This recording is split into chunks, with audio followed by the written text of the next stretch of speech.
And now Mr. Spike Milligan. Mr. Milligan is just making his first film. It's called Invasion Quartet. After the Lord Mayor's show, folks. Good evening, Mr. Milligan. Good evening, Mr. Robinson. The last time we met, I remember it well, because we were lunching in a Chinese restaurant. You were making your will. Who paid? I did. £10, 12 shillings and twopence. I enjoyed three that. bottles of Burgundy. Thank you. As I was saying, we were discussing at that time how we should get you into films. And we didn't know how, but now it's been done. How did it happen? I was appearing, Bob, in the Jack Parr show, and that went out stateside, and they saw me up there, and they liked me, And then MGM snapped me up out of the gutter. That's the BBC, I'm not going to work here again, am I?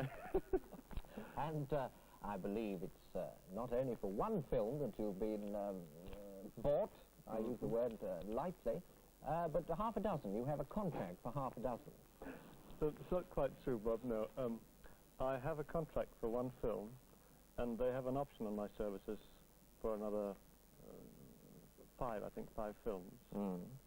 Well, what does this mean? Does this mean that, I mean, we're always hearing about 6-yearly or 6-monthly contracts. Are they always like this? I mean, are all the options invariably on the side of the employer? Well, I don't know. In my case, it's on their side, but they're being very kind to me. They say if I make some kind of success with this film, they'll be tendent to reconsider my sentence. They will? Yes, sir. You know how it is, Bob. Keep talking. I'm running out of ad-libs. Oh, well, let me tell you. Let me put a question to you to refresh you. I would like to know which gives you the most satisfaction, writing or acting? I like writing most of all.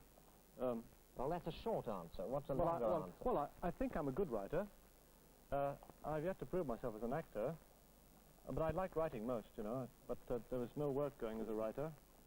Is it paid as well? I suppose I was paid better as a writer, yes. Because I was a good writer, so I had to prove myself. I think you once told me that you had the finest comic mind in the country. Oh, beyond that, in the universe. In the universe. Nobody's looked further yet. Well, no, you haven't really answered. In all modesty, I say that. You haven't really answered my question. I want to know why you find writing more satisfying. Well, I'm good at it, I think. I think I'm a good writer, Just I have to admit this, that I'm a good writer. Just like if you had two heads, you have to say, I've got two heads, you just stuck with it, Yeah, well, it says here... oh, yes. Why do you like... ad-libs, folks. No, I wrote them, but I just want to remind myself. Why do you like making people laugh? I want to know what the psychology is behind a man's desire to make other men laugh. Well, they look so miserable, didn't they? Oh, no. Smile, no, Bob. No.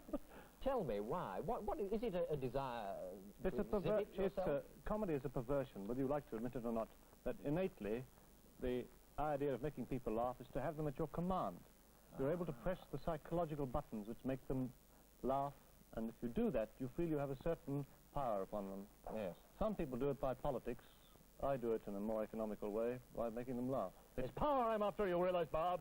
It's a power! It's a form. Power, folks. Get some today. It's a form. Power is good for you, folks. That fooled him. It's a form, actually, of trying to prove that you are existing, isn't it? It's a most complex thing. I don't think anybody has analyzed the chemistry of comedy at all. I've read books on it by people, Freud, Adler, and Hitz, and all these people, but they've never conclusively said what exactly is the chemistry of laughter or the reason for making people want to laugh. I think it's to sort of anesthetize them. You should try Bergson on comedy, actually. And I don't say that lightly. You should. You said it quite heavily, actually. Oh, did I? I didn't mean to. Is your humour destructive? It's destructive to the people that I don't like. That is to say... well, now, what is it destructive of? I'll tell you, Bob. I'll tell you. It destroys the palooka. That's the big noise, who consider he is bigger than mankind. But that's a terribly broad target. That's a good gesture. A very broad target. You come, white man, bring you... You want to hit something more precise than that. That's like aiming at a target but not making a bullseye. I do make a bullseye. I get nasty letters from politicians, all signed anonymously. Oh, really? Which makes me think I'm getting home in some cases. And I had a letter from the Pevensey Sewage Works once, when I said that the Pevensey, home of the brave, and where the great sewage system of England empties into the British Channel. And I had some offer letters from people saying, our sewage system is the greatest in the world. Which it is, but you can't swim in it, you know. It's a fact, folks. How's your sewage? Well, once Get you... some today! Once... You need sewage, what?